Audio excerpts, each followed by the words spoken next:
Unë si natyrë formimin tim e kam ke pozitivja, edhe jo se nuk I shoh problemet, natyrisht, po edhe kam udhëtuar shumë. Dhe për fat të mirë kam udhëtuar në vendet e tjera të lindjes për shkak të punëve që kam bërë përpara se të jem këtu. Kam parë lindjen e mesme, kam parë Europën lindore pak më Uzbekistan, Gjeorgji. Mendoj që Shqipëria është mes të Europës, mendoj që shumë liri ne I kemi, është më Europë se sa disa vende të tjera. Natyrisht na penalizon humbja e ajkës që po ndodh, rinia po largoj, rinia më e shkolluar, po shkollohet në shkolla të mira, shqiptari investon. Familja shqiptare ja heq vetes edhe po investon. Mirë po duhet një aksion që ti grumbullosh të energji, mos derden të themi, po edhe të kthejnë mbrapsh. Unë e shikoj më shumë ke pozitivja. Nga ana ekonomike natyrisht ka shifra që flasin për rritjen ekonomike, nga ana e lirive natyrisht nuk është kollaj, po ja vë përgjegjësinë edhe të shkuarës. Nuk kemi përballur mjaftueshëm me të shkuarën. Më thënë shpeshherë për shkak të punës që bëj, njerëzit pyesin dhe e presin shkurt atë dobinë e kësaj gjë që ne bëjmë. U hap dosja, a është letra, për mua është një shans shoqëria duhet ta marrë dhe ne do bëjmë maksimumin natyrisht për të reflektuar për shkaqet e çdo gjëje që sot nuk na pëlqen, për t'u kthyer pas, për të parë pse po ndodh kjo. Ka hije shumë të gjata komunizmi. Unë them që komunizmi në vetvete është një ideologji shumë ekstreme, që nga mohimi të drejtave absurde, sot duken absurde, as të lexosh që do duash, as të flasësh, as të lëvizësh, as të kesh një pronë, as një aktivitet, as të ndryshosh punën, as të ndryshosh vetë banimin, pa lënë më njanë pastaj gjithë kategorinë që është 1/3 e shoqërisë ka studime, ose bëja pa të bërë një studim, 1/3 e shoqërisë në 2014 identifikohesh si familje e përsekutuar nga komunizmi. Shifër shumë e lartë. Këtu pastaj është e drejta e jetës, ekzekutimet, e drejta e lirisë fizike, burgjet, internimet. Më thënë është një gjë e madhe që ka ndodhur dhe ne na duhet patjetër të kuptojmë që këto gjëra duhen kuptuar mirë, duhen analizuar mirë dhe duhet të ndryshojë shoqëria mendimin për kostot e larta të saj. Tash do ta filloj këtë përgjigje një gjë shumë komplekse. Në diçka që s'është bërë prej 30 vjetësh, natyrisht që nuk është bërë për arsye të caktuara që janë me shumë shtresa. Do kujtoj një shprehje të Uran Kostrecit të madh, që nuk jeton sot, po e ka lënë prezencën e vet. Shpeshherë e kujtojmë në zyrë sepse na ka dhënë drejtimin për shumë gjëra. Ai thoshte, do e falja komunizmin për atë që më bëri mua, dhe ai akoma e kishte plumbin në kokë. Po nuk do ta fal dot për atë që I bëri Shqipërisë. Dhe këtu do nis edhe analizën për sa I përket pagjeturve të komunizmit. Duke prekur çështjen e të pagjeturve që ne na dilte si një mal, si një elefant në dhomë, vazhdimisht vinin familjar që kërkonin dokumenta dhe tregonin që po mirë ku mund ta gjej unë, se shpresonin që mund të gjenin vendvarimet, që të kishin indicje, që të kërkonin vetë, sepse nuk kanë pushuar se kërkuarin vetë, kanë harxuar. Në një rast di që ka harxuar 30.000 euro familja, djali, për të kërkuar t'jatin. Edhe është burgosur për shkak të gërmimeve të pa autorizuara nga shteti. Do thënë, aq të forta kanë qenë përpjekjet, edhe deri në kufit e ligjshmërisë, edhe me shpenzimet personale, ku në fakt konventa është duke dhe me forcë, e qartëson shumë mirë dhe Shqipëria e ka ratifikuar konventin që shpenzimet duhet jenë të shtetit, qartësimi I fatit është detyrë e shtetit, dhe gërmimet duhet jenë komplet përgjegjësi e shtetit. Ajo që na del duke parë kërkesat që na vinë aty është që nuk bëhet fjalë thjesht për histori personale familjare, po bëhet fjalë për njerëz që kanë peshë kombëtare. Sepse natyrisht dënimet me vdekje janë dhënë ndaj atyre që sistemi I atëhershëm kishte më shumë frikë. Njerëz që kishin pushtet intelektual, sepse pushtetet e tjera I kishte marrë vetë partia, të cilët mund të bënin rrezik, mund të ndiznin ide, mund të ngjallnin shpresa të tjera, të ndryshonin kursin e mendimit të shoqërisë. Kështu që këtu përgjegjësia jonë është shumë më e madhe, edhe thjesht për të vënë në pa për hir të vlerave të këtyre personazheve që janë ende sot të zhdukur, sepse I duhen shoqërisë për të vendosur një hierarki të vërtet vlerash. Ku duhet jetë referenca morale e shoqërisë, ku duhet shohë rinia, ke cili model.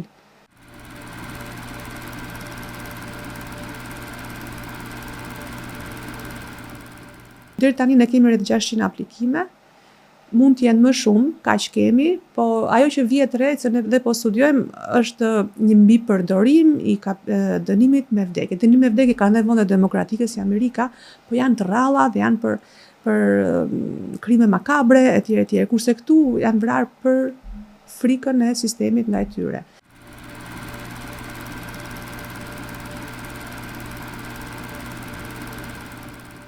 Janë dhënë rreth 4800 dënime me vdekje, është 1/4 e dënimeve politike, shumë e lartë dhe kjo të trishton natyrisht, por të paktën sot ajo që mund të bëhet është që këto njerëz t'ju qartësohet fati, t'ju ringrihen vlerat, të shqyrtohen dhe natyrisht të bëhet çështë e mundur që familjet ta kuptojnë që shteti ose ai institucion, aq se shteti nuk jemi komplet, ne ka plot institucione të tjera, është një ansambël institucionesh përveç nesh, por ne le të themi jemi porta e parë, ku vinë familjet për të qartësuar fatin, për të parë ç'a mund të ketë në raste të caktuara, jo shumë, po ka raste ku ka edhe hartat që janë shënuar, gjenden proces verbale.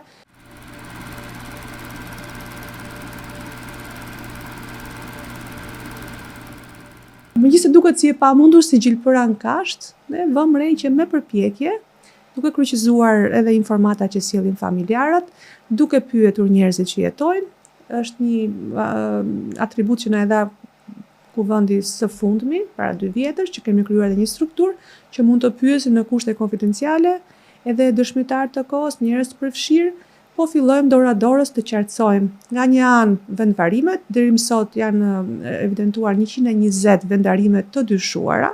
Për këto neve po bëjmë hetime, po vëmë shenja aty ku hetimet qartësohen, po vëmë tabela, bashkëpunim me pushtetin vendor, për të parë kush janë në të vërtet të bazuara si dyshime apo kush nuk janë, për t'i mbrojtur nga tjetërsimi, për sa kohë po zhvillohet gjithandej, të paktën të ruhen aq sa mund të ruhet, dhe nga ana tjetër janë historitë personale që ne dhe aty po bëjmë gërmime dhe po shikojmë edhe përmes konferencave kombëtare për të zbuluar fenomenet.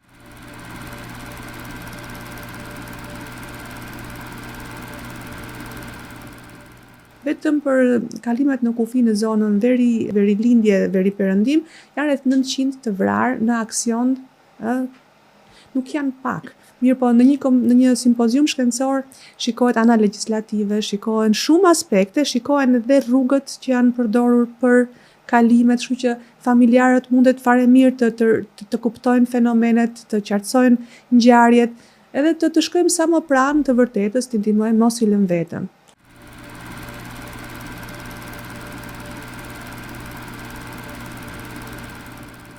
Përsa kohë aktet, mendimi im, përsa kohë aktet ekzistuese nuk po na lejojnë të bëjmë gërmime, mbase ligjet duhen përcaktuar më mirë, po punojmë që të japim propozime edhe për ndryshime ligjore që ta përshpejtojnë të gjë, sepse po merr shumë kohë dhe shumë energji.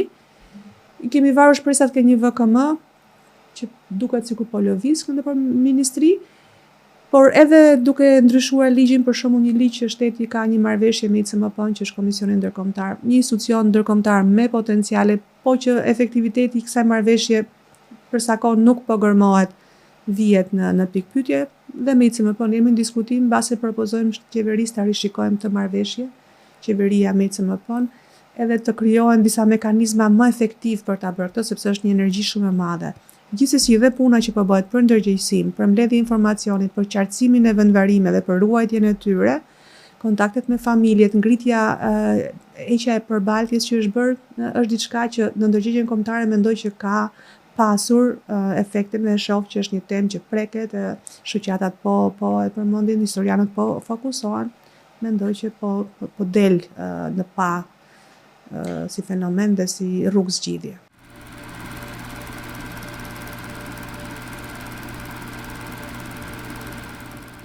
Kam përshtypjen që ka një lloj hezitimi që të japim para shtetit, para një institucioni publik, të themi një dëshmi, po nuk është se s'kanë folur para familjarëve ose me ndërmjetësa. Këtu shoqatat e të përndjekurve kanë rol shumë të madh dhe familjet. Ne dëshmitë e tyre po i mbledhim indirekt. Akoma nuk mund të them se nuk kemi qenë të besuar, të themi. Ndonse ligji ka 2 anë, ka dhe konfidencialitetin, pra çdo dëshmi është konfidenciale, pra nuk del. Ne kemi provuar që kemi qenë në gjendje të ruajmë informacionet, qoftë sekrete, qoftë konfidenciale dhe përmes kësaj dëshiroj t'ja u them kushdo që ka informacion nuk ka pasoja ligjore nëse ata vinë dhe japin dëshminë. Nga ana tjetër për dëshmi të rreme ka dhe sistem gjobash. Edhe kjo nuk është se funksionon. Njerëzit mendoj që është një akt shumë human që kushdo që edhe nëse ka qenë i përfshirë në kushte rrethana të caktuara është koha që ta çliroj shpirtin e vet, bëj një akt bamirësie njerëzor, edhe të ndihmoj sepse është shumë njerëzore të ndihmosh një familje të tërë, një farefis që të qetësohet në këtë aspekt. Por nuk mungojnë dëshmit nga fqinj, nga fshatarët e zonave, kemi raste shumë fisnike, për shembull të Varrezës së Mënikut, ku familjari ka dëgjuar zërat e viktimave, tokën nuk e ka prekur, ka pas pronë private, nuk e ka prekur. Kur ka vdekur, babaja ka lënë amanet djalit, ka thënë mos e prekni se këtu kështu ka ndodhur, dhe në momentin që ka ndruar sistemet, ai fshatar, tash se kam emrin, kam intervistuar. Ka lajmëruar familje, ke intervistuar ti. Jo vetëm kaq, por ne kemi propozuar dhe për dekorim dhe është dekoruar sepse nuk ka akt, pavarësisht se janë njerëz që ndoshta nuk i dihet emrin publik, në akti është kaq sublim dhe kaq njerëzor me sakrifica personale, ka lënë pronën pa zhvilluar, pa përdorur. Kishte aty një dard, një pemë, nuk e di dard, nëse e mbaj mend dhe ishte aty, ku kishte parë me sytë e tij se dikush kishte dëgjuar dhe zëra. Ka raportuar dhe për zërin e një gruaje dhe thotë që për sa kohë ishte një zë gruaje, në atë kohë është përfolur për ekzekutimin e Sabia Kasimatit me të ashtuquar turit fajtor të pafaj për dhënien e bombës në ambasadën sovjetike, dhe ka lajmëruar menjëherë më mbrapa ka gjetur rrugën për gjetur mjek antropolog, ka gjetur familjarët dhe shumë shpejt pastaj ata viktimat pafat janë vendosur në varet e dëshmorëve të kombit dhe aty janë sot ekstradita ende të pa identifikuar, po në një var prap në grup ku janë të gjithë aty.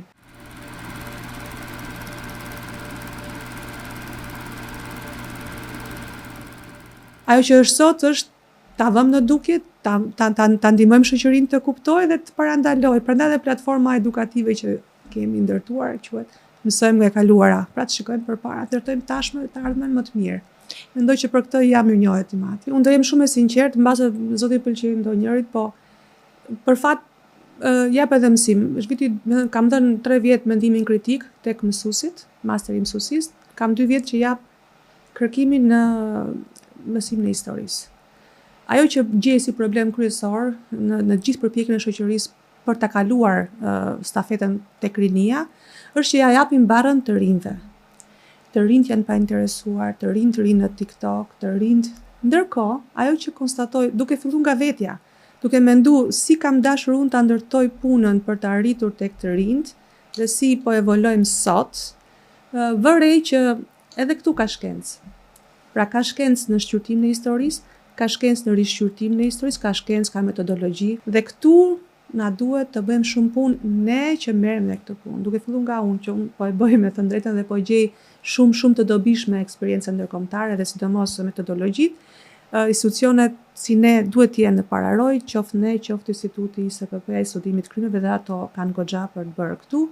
Ministria e Arsimit, kurrikull shkruesit, i kam parë, kanë ecur shumë, ajo që ka ndodhur është që është zgjeruar hapësira orë të mësimit, ka prezencë të orëve të mësimit për komunizmin, mbetet akoma për të futur këtë shkencën e edukimit historik në metodën e mësimdhënies. Ka kompetenca të caktuara që akoma nuk janë kuptuar.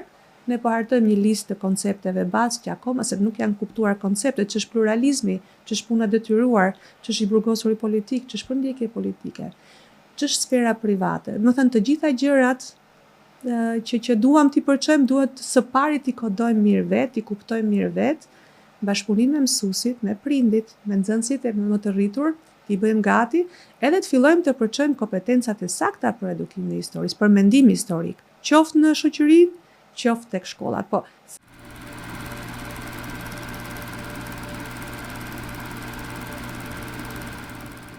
mit janë kategoria më sfiduese, edhe unë nuk jam për ato që të bëjmë propagandë. Të marrim dhe t'ja mbushim kalamajve kokën me filma, me viktimat e vrara në kufi, nuk jam. Fëmijët duhen ruajtur nga nga dhuna, ka shkencë edhe për këtë. Kështu që për shembull atë po doja thoja, për shembull për disa nga kompetencat kryesore që duhet të zhvillojë qoftë shoqëria, qoftë mësuesit, se mësuesit janë, të themi, bashkëpunëtorët tanë për tek fëmijët, jo ne tek fëmijët. Bëhet fjalë për shembull për të njëjtat ngjarje që kanë ndodhur. Sot rëndësia është që të gjesh të njëjta kronologji, të shikosh gjërat në kronologji, mos shikosh të ndara. Mos shikosh Shqipërinë të shkëputur nga gjithë bloku lindor ose nga gjithë Europa, në mënyra se përballja u bë Europë me Bashkimin Sovjetik dhe bllokun lindor. Për të njëjtë ngjarje të gjesh cilët janë dokumentat që duhen ofruar shkolla që t'i krijojë aty ose cilat janë faktet. Për shembull, kur i flasim për reformën agrare, nuk do përqendrohemi që u mor ky ligj ose ju mor prona beut fshatit, nuk do të thot asgjë. Ti do thuash u bën këto dy reforma dhe efektiviteti ishte që prodhimi bujqësor për frym ra nga X në X të dytat. Pra, duhen zgjedhur mirë argumentat, statistikat, gjërat që kur ti thuhet fëmijës, se fëmijët nuk janë sot të pas, janë shumë më të zgjuar, shumë më të ekspozuar, por duhet gjetur forma edhe njëkohësisht edhe shoqërisë. Ka shumë gjëra që për zgjedhja të dinë të lexojnë një dokument, është një aftësi më vete. Jo çdo dokument është e vërteta. Një dokument është një burim, po duhet ta vlerësosh si burim një herë, a është autentik, a është i vërtet. Po gjithë puna është të sjellësh multiperspektivën. Pra sigurimi thoshte kështu, partia thoshte kështu, por të burgosurit e Spaçit ishin kaq, ato të thonë kështu. Pra gjithë puna është të gjitha këto duhet ne t'i përvetësojmë dhe t'i bëjmë mirë, dhe pastaj mund të themi janë apo s'janë të interesuar fëmijët. E diçka të fundit kur vinë, neve ato që bëjmë për fëmijët bëjmë arkivën e hapur dhe i bëjmë 2-3 module të thjeshta të dosjeve që mund t'i interesojnë, siç është për shembull rasti i Drita Çomës, që është një gjimnaziste dhe me ata është kollaj të flasësh se ka një moshë. Ajo që më bën përshtypje është që ato kanë një perspektivë shumë të freskët, bëjnë pyetje shumë të ndryshme, përdorin kanë interesa të moshës dhe përballja me to është gjithmonë që ne mësojmë po ashtu nga ata.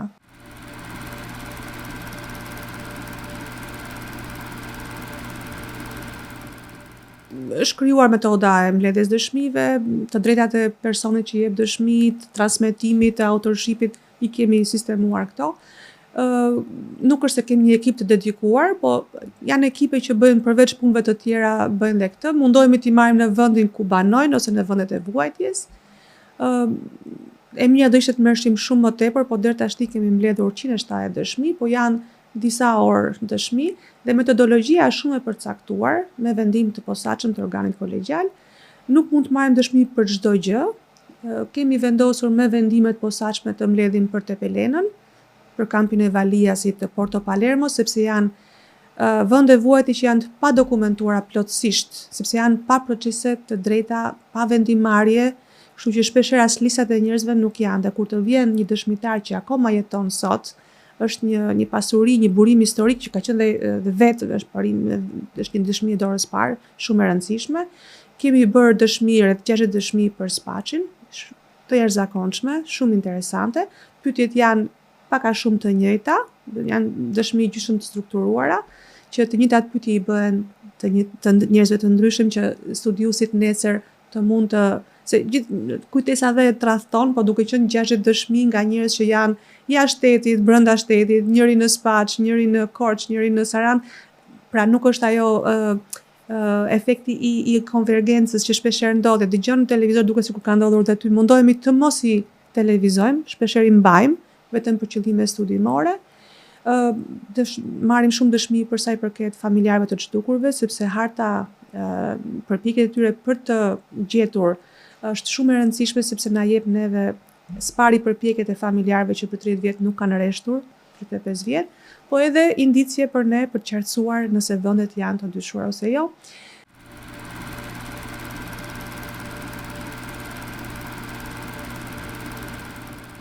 Kemi bërë një metodologji të gatshme për internimet, fëmijët e internimeve, të cilët për fat të keq janë të privuar nga ato politikat reparative restauruese, të shpërblime, janë një kategori e lënë më njanë, nuk kanë as status të përndjekur, ndoshta kanë lindur në internim, po mundohemi të dokumentojmë që të ngrem ndërgjegjësimin në politikë bërësit dhe vendimarrësit që kjo kategori të futet tek përfituesit në pensione për shembull. Një ndër parimet kryesore të punës që bëjmë është multiperspektiva.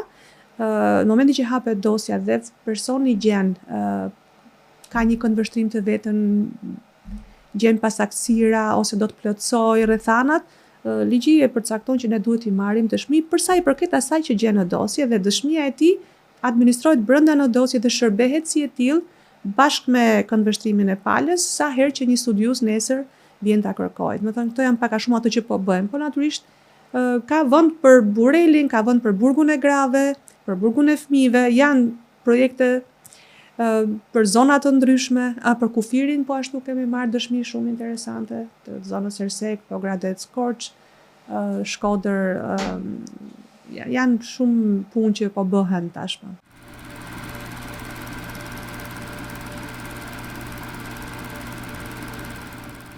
Verifikimi i figurave, e para njerë kryesorja që dua ta përcjell se shpeshherë edhe keq kuptohet, institucioni është institucion informimi, vendimet nuk i marrim ne.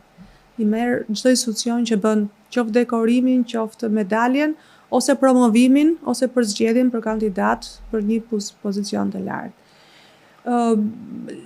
Ligji jon bën përcaktimin se cilat nomenklatura ne duhet raportojmë. Dhe këtu po të më pyesësh mua, unë them që është i ngushtë përcaktimi. Por përgjithsisht përqendrohet tek ato që mund të gjenden në dosjet sekrete, sidomos përcaktohet antari i sigurimit ku janë oficer të fshet ose jo të fshet, ose bashkëpunëtor të fshet, agent, strehues, rezident. Njerëzit me të drejtë presin që kishte një listë ilustracione që ishte një gjë e thjeshtë që t'i ndante me thik kush bën, kush nuk bën, nuk është ky ligj. Ky është ligj informimi për dokumentat që shpeshherë kanë qenë sekrete. Ngelet për institucionet që marrin vendime të jenë shumë të kujdesshëm. Për shembull, në dosjet e sigurimit nuk shfaqet një antar byroje. Po kjo nuk e shfaqson ose nuk e zhbën përgjegjësinë e tij për krijimin e politikave represive. Kështu që këtu shpeshherë institucionet mjaftohen me atë vendimin që lëshojmë ne dhe duket sikur e kanë bërë punën e tyre, nuk e kanë bërë punën e tyre. Për shembull, Bashkia e Tiranës shkëlqen atë që ka krijuar prej kohësh një komision të përbërë nga studiues, nga njerëz që njohin mirë shtetin dhe ato bën një verifikim të gjitha aspekteve të figurës. A mund të ishte bërë ndryshe? Polonia e ka bërë ndryshe, Gjermania e ka bërë ndryshe. Këtu me sa shoh i është lënë çdo institucioni dhe nuk është ide e keqe. Të gjithë duhet jenë me lente, me lupën, jo vetëm institucioni jot. Të gjithë duhet ta kuptojnë, edhe pse janë brezat e ri sot. Por një gjë e mirë është që është krijuar një agjenci e posaçme për verifikimin e figurave për medalje nderimi, është ato e kanë një komision të tillë pluridisiplinor që dhe është një gjë e mirë, është një kulturë për secilin nga ne, një ndjeshmëri për viktimat.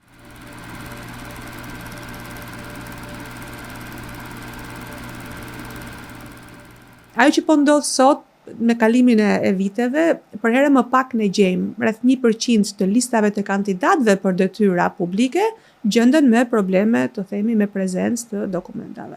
Mendoj që rënja nga një anë është biologjia, po nga një anë është dhe kjo që është bërë e qartë që institucioni i ka dokumenta dhe i raporton, kështu që secili dhe të riqet nuk do të bëhet, të themi, objekt diskutimi, dhe mendojnë që bën një hap pas. Në total që ta bëj dhe për publikun, janë rreth 3000 figura që kemi rreth nga fillimi, do të vazhdojmë.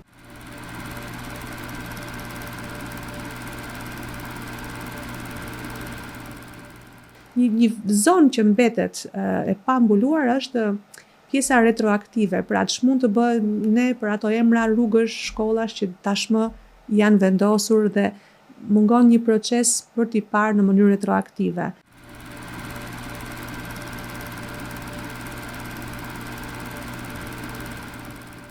Është një zotëri i cili ka qenë gjykatës prokuror, ka kaluar me qindra procese politike. Viktimat janë rehabilituar sot, dëmshpërblehen, familjet e tyre akoma mbajnë peshën e dhimbjeve, nuk mund të shohin emrin e një personi aty, sepse dikur është vendosur pa pasur verifikimin e plot.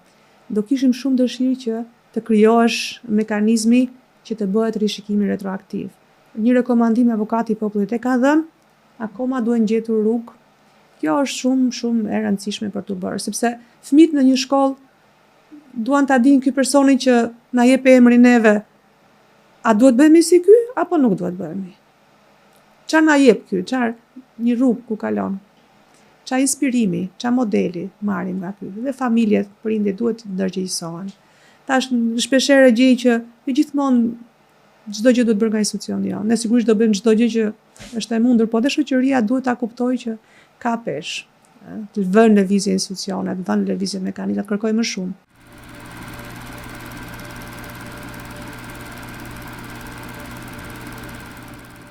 Kemi përpunuar një qasje, kemi filluar ta të hedhim hapat e para për të mbledhur, sepse nuk bëhen në grup gjërat. Nëse kanë dalë plot herë njerëz saktuar që kërkojnë ndjes në mënyrë publike, por jo domosdoshmërisht dikujt për diçka. Vetëm falja, kërkesa ndjesës është konkrete. Dikush të ka bërë një dëm, vjen e ta thot ty. Domethënë është një gjë shumë personale, nuk është se është kaq kollaj që të dalësh sot të them unë sa keq jam kokulur. A mjafton kjo për viktimën? Viktima do të di e para kush e ka bërë dhe ne këtu japim goxha informacion, zbardhim bashkëpunëtorë, japim materiale. E dyta, ai do ta di për një ngjarje konkrete rrethanat, motivin dhe e do, si më thënë, ballë për ballë të themi këtë. Po njëkohësisht edhe është mirë për shoqërinë që të matet niveli i ndjeshmërisë për viktimën. Kështu që këtu kemi dëshirë të fillojmë një projekt ku ne, si më thënë, ta mbledhim keqardhjen. Si statistikë ose si sondazhe. Pendesë. Keqardhja është edhe kur s'ke rol direkt kur i ke bërë dikujt. Ndihesh keq apo jo? Për shembull, mbaj mend në vitet e para të tranzicionit, pronarët të pasurit shifeshin një çik me sy kështu të keq, nuk i vinte keq. Edhe me kohën u pa që pronat e ish pronarëve të kthyera u keq përdorën, u zaptuan, nuk kishte ndjeshmëri ndaj pronarëve. Sot është tjetër gjë. Ose për shembull shpeshherë për figurat e asaj kohe thoshin, të gjithë bëheshin kolaboracionist, nuk ishte keqardhja. Unë e di me vite në institucion keqardhja është shtuar, ndjeshmëria është shtuar, domethënë e shikoj, po mund të matet. Pastaj pendesa është një akt që është i drejtë për drejtë. Dikush pendohet për një akt që ka bërë, për një vendim që ka marrë. Pra për një gjë konkrete, edhe kjo me përballjen mendoj që do ta shikojmë se si do shkojë. Po mund të jetë një lëvizje që ne edhe ta evidentojmë. Edhe t'ja themi shoqërisë, jo vetëm pendesë në Shqipëri, po dhe në botë. Ka akte pendese që, për shembull, shoqata të caktuara, fëmijët e shtazit. Janë fëmijët janë bërë shoqata, brezi i dytë apo i tretë i Gestapos. Janë ndjeshmëri që zhvillon brezat, pra është një gjë që vazhdon, pastron shpirtin e njeriu.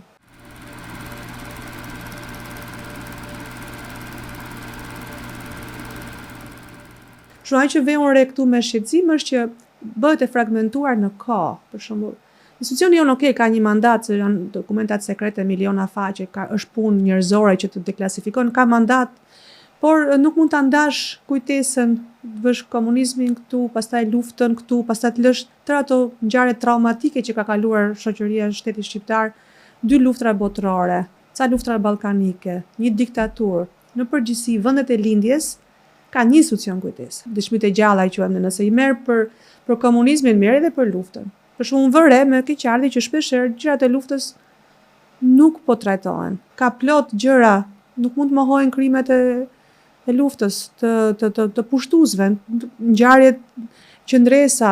Nëse është bërë gabim dhe nëse ka dezinformim, duhet i kundërvihemi. Mos mund ta lësh kujtesën e luftës, të lësh dezinformimin dhe të ta lësh shoqërinë të ndarë, se ka ca grupe që e përdorin historiografinë e vjetër, ka ca që mohojnë totalisht, tash ka ca të vërteta aty. Për shembull, disa masakra të gjermanëve janë dënuar në Gjermani, vrasjet e civilëve, dhe ti nuk i nderon, nuk është normale.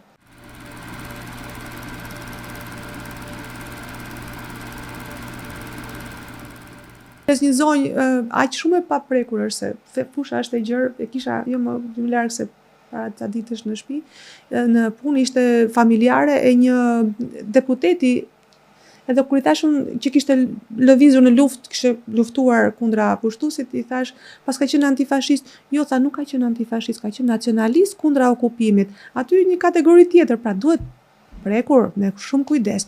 Njerëzit janë akoma gjallë, familjet janë akoma aty. Për sa i përket luftës së dytë botërore, po dhe luftrat ballkanike. Po dhe Exodi Çam. Do të thënë ka plot ngjarje traumatike që një institucion, dhe këtu nuk është se flas për institucionin tonë, po duhen marrë do punë konkrete, nuk mund t'i lihet studiusve individual, nuk kanë fuqi, nuk kanë kohë, nuk kanë burime, studius individual që bëjnë gjërat fragmentuara. Ka nevojë për projekte më të mëdha, për burime që t'i lejojnë studiusit shkojnë nëpër arkivat e vendeve të ndryshme ku historia jon ka qenë e lidhur, që të bëjnë analiza multidisiplinare. Ka nevojë për dëshmije, për shumë metoda bashkëkohore. Kështu që për sa i përket ndryshimeve, ka vend edhe them që shoqëria do t'i gjejë patjetër burimet edhe format, edhe debati publik do vazhdojë dhe natyrisht do eci kjo punë patjetër.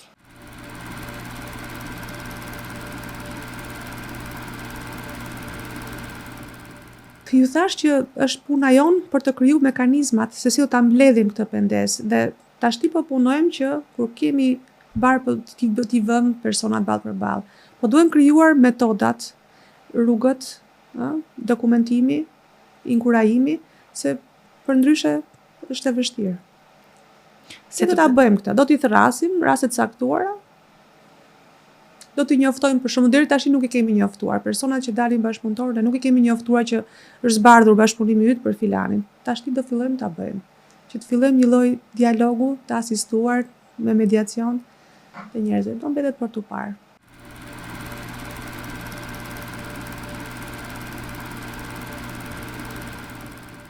Është detyruar në bashkëpunim sepse kanë kapur në flagrancë me kurthe të vazhdueshme, ka qenë 21 vjeç.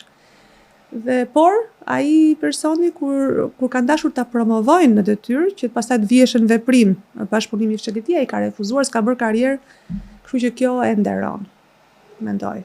Edhe ky quhet një i penduar. Mund ta quajmë kështu, por nuk ka viktim. Në këtë rast ai nuk ka bërë viktim.